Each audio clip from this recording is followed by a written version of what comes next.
নারে রিসালাত কইছো না আবার কো নারে রিসালাত কইছো না নারে রিসালাত কো নারে রিসালাত এটা বললে চলতো না নামাজের মধ্যে আল্লাহুম্মা সাল্লি আলা কইলে সুজদা লাগে না যেই মাত্র আল্লাহুম্মা সাল্লি আলা মুহাম্মদ কইবা তখনই সুজদা দিতে হবে কথা কোন ঠিক না বেটি তুমি বাবা ভুল করে না বাবা কার সামনে পড়ছো আন্দাজ পাইছো না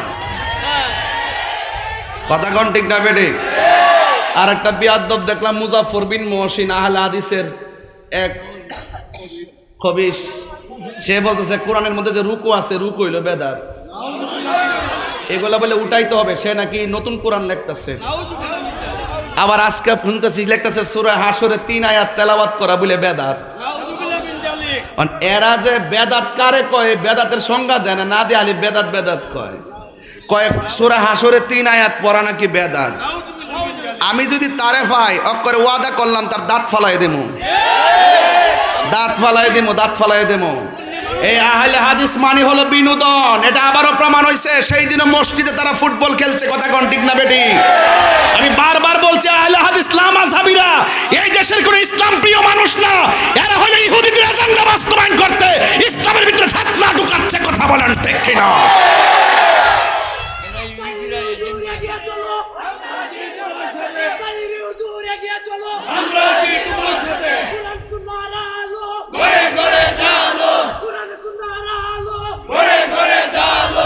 আল্লাহু আকবার কোন কয়েকদিন আগে বলছে শবে বরাতের রাতে ইবাদত করার চাইতে বেশ্যাখানায় থাকা ভালো এর নাম হলো আকরামুজ্জামান এটার ভিতরে কোনো সুরত নাই বাইরেও সুরত নাই আবার এই রমজান মাস আসার পরে এক এই আব্দুর রাজ্জাক বিন ইউসুফ সেই তো বললো নাকি রমজান মুজাফফর বিন মুহসিন বলল লাইলাতুল কদর রাত্রে ইবাদত করার চাইতে মূর্তির পূজা করা ভালো তো আমার দেশের হবিগঞ্জের পোলাপান অনেকগুলো আছে এদের পিছনে আবার ঘুরে আছে কিনা অনেকে এদেরকে প্রমোট করে এখানে মাদ্রাসা বানাইতে চায় মসজিদ বানাইতে চায় আবার নাম দিতে চায় আহলে হাদিস জামে মসজিদ নাম দিতে চাই কি চাই না আছে নাকি বানাইলিছে আচ্ছা ওরা যদি কোনো মাসালা নিয়ে ওরা যা নিয়ে বিভক্তি করতে চায় আমি তাহির হুজুর আসি তো এদের মসজিদে যাই কবেন যে তারাবি যে তোমরা 20 বলো আমরা লোকে বসো তোমরা যে বলো শবে বরাত বেদাত আমরা লোকে বসো আমরা প্রমাণ করবো শবে বরাত বেদাত না এটা ইবাদতের রাত কথা কোন ঠিক কিনা লাইলাতুল কদরের রাত এটা বেদাতের রাত না ইবাদতের রাত সূরা হাশর তেলাওয়াত করা বেদাত নয় সূরা হাশর যারা সকাল এবং সন্ধ্যা ফজরের পর মাগরিবের পর যারা তেলাওয়াত করবে ৭০,০০০ ফেরেশতা তাদের গুনাহ মাফ চাইতে থাকে কথা বলেন ঠিক কিনা বলেন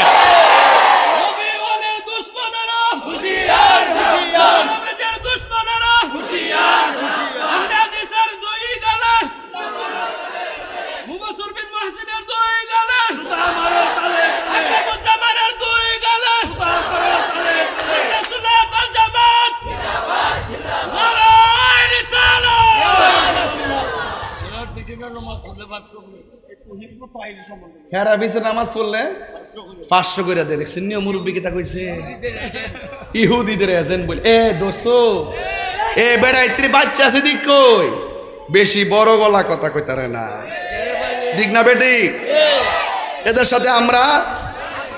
সাথে আমরা তবে দিন শেষে এদের পতন হবে কয়েকদিন আগে একটা আইছিল বস অনলাইনে ডিবেট করতো করে একদম মাথা নোয়া বিদায় হয়ে গেছে যে এই যে শীটগুলো দেয় এইগুলো হেরা ওয়াজ করে তাহকিক নাই হাদিসের সনদের গবেষণা নাই মতন বুঝে না কখন হাদিস সহি হয় কখন হাদিসটা সহি হওয়ার পরও এটা সনদগত ঠিক আছে মতনের মধ্যে ভেজাল আছে এই হাদিসগুলোকে আসলে কোন হাদিস বলা হয় এইগুলো তোরা জানে না উদার শায়েখরা যেই পুঁজি দিয়ে মাড়ো নামাই দে এতটুকুই আর পুঁজি কথা কোন ঠিক কিনা ওরা অনলাইনটারে বেছে নিছে অনলাইনে বলে দে গুগলে ঢুকাইয়ে দে আমরা গুগলে ঢুকাই না আমরা প্রেমের কথা হৃদয়ে ঢুকাইয়ে দেই তোদের গুগল ইউটিউব কুল্লু মানালাইহা ফান আর আমরা যদি এখানে ঢুকাই দেবো এই সফটওয়্যারে যেটা ঢুকাই দেবো এটা হাসর মাঠে কথা বলবে কথা কোন ঠিক না বেটে তোরা দরা খাইবে আমরা পার পাবো কেন জানিস নি কারণ তোদের মুখ দিয়ে তোরা বলছস নবী নাকি হাসরের ময়দানে সুপারিশ করব, দূরের কথা নবী নাকি বলবে আমার নেকের পাল্লা ভারী হয় নাকি বদরের পাল্লা ভারী হয়। নাউজুবিল্লাহ জোরে কর। এ হইল আব্দুর রাজ্জাক বিন ইউসুফ হেরার বড় হুজুর। এইগুলা এই অঞ্চলে আসে না, গড় বৈশা বৈশা ভিডিও বানায় সারে, আর আমরা জবাব দিই আর হেরা ভাইরাল হয়, ঠিক না? ব্যাপারটা তো এরকম হয়। আমরা মাঝে মাঝে বইলা দিকিলে গাল্লো কইছে তাব্বাতি আদা আবিল হাবি ওয়া তাব, আবুল হাবরে তো সিনাই দন লাগে না, তো আমার ফুলাফান বিপাকে যাবে, কথা কোন ঠিক কিনা? এই জন্য আমরা ধরাইয়া দিই আর কি, একটু ধরাইয়া দেই। তবে একটা কথা মনে রাখ, তাহিরি কাউরে ধরে না, ধরলে কিন্তু সারে না, উপরে পড়বা না, গায়ে পইরা ফুটুর ফুটুর করবা না, সাবধান বইলা দিলাম। এখনো সময় আছে, সোজা হয়ে যাও। আমি মাননীয় প্রধানমন্ত্রীকে এবং আমাদের দায়িত্বশীল যারা নাই, তো থাকলে তো কাজই তো, আরে আমরা মতন আরো 20-25টা লোক সংসদে গেলে তো কাফাই নিতে পারতাম, কথা কোন ঠিক না বেটে? প্রধানমন্ত্রীর কথা মায়া গো অমায়, আপনি দেশটা ভাড়া দিন আর আমরা সাইরা দেন ধর্মটা ভাড়া দিতাম সব দিরে। এদের বিচার শুধুমাত্র এদের বিচার কিন্তু সবে বরাতের রাত্রে বাইরে না, আমরা ইবাদত করবো সবে বরাতে বাইতুল মুকাররম, এরা ওই রাত্রিতে ভাত খাবে জলের ভিতরে, কথা কোন ঠিক না বেটি? ঠিক আছে তো কথাটা? এদেরকে রাখতে হবে জেলের ভিতরে, কারণ এরা হইলো ফেতনাবাজ। সবচাইতে বড় ফেতনা হইলো দিন নিয়ে যারা ফেতনা লাগা, কথা কোন ঠিক না বেটি? তবে যাই হোক, এক মাকে শীত যায় না, তোমাদের পতনও আসতেছে। জাতি এখন বুঝতে পারছে তোমরা যে বিনোদন।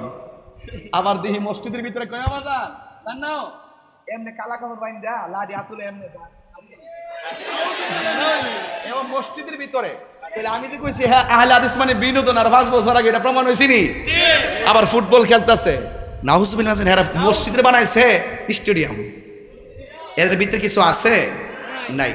তো সুতরাং এদের সাথে আমাদের সম্পর্ক, এই মাদ্রাসা ছাত্র পড়াবেন, তারা সঠিক এলেমের চর্চা করবে, সঠিক আকীদার চর্চা করবে। এই সমস্ত জাহেলে মুরাক্কাব নায়েবে শয়তানদের সাথে আমাদের কোনো সম্পর্ক নাই। এখানে আমরা একটা প্রার্থী আছে সেলিম, সুন্নিয়তের প্রার্থী, দাঁড়া বাড়া ও পুষ্টাটা কো, এই যে সেলিম আছে আমাদের, আমার খুব আব্দুর রহমান সেলিম বিয়ে মসজিদের ইমাম খতিব এবং ভালো ছেলে, সে উপজেলা ভাইস চেয়ারম্যান পদপ্রার্থী হিসেবে আত্মপ্রকাশ করেছে। প্রতীক কি দিব? আচ্ছা আচ্ছা ঠিক আছে, আপনারা তার পাশে থাকবেন। আলহামদুলিল্লাহ গণ। আমাদের আরেক ভাই আছে, শামীম ভাই আছে, আপনারা মুশির রহমান শামীম ভাই আছে, আপনারা তার জন্য দোয়া করবেন। ভালো মানুষ, সুন্নিয়তের বিভিন্ন বড় বড় দান দক্ষিণা এগুলো সে করে, আলহামদুলিল্লাহ বলেন। হ্যাঁ ইনশাল্লাহ পাশে থাকবেন। আর আমাদের এমপি মহোদয়ের জন্য দোয়া করবেন। আমার একটা শখ বাজান, আমি জীবিকাতে থাকতে যদি ওনারা মন্ত্রীটা দিকে যেতে পারতাম তাহলে আমার কোনো দুঃখ আছে না। আমরা আছি সবটা আছি সবটা আছি, আমি থাকতে যদি ওনারা মন্ত্রীটা দিকে যেতে পারতাম আমার দুঃখ আসেন না। আলহামদুলিল্লাহ গণ। আল্লাহ যেন কবুল করে, বিপদ আপত্তির জন্য আল্লাহ পাক আমাদের এমপি মহোদয়কে হেফাজত করে, বলেন আমিন বলেন। আর হুজুর কোন আমিন। আসেন দাঁড়ায় নবীরে সালাম দে ইয়া নবী।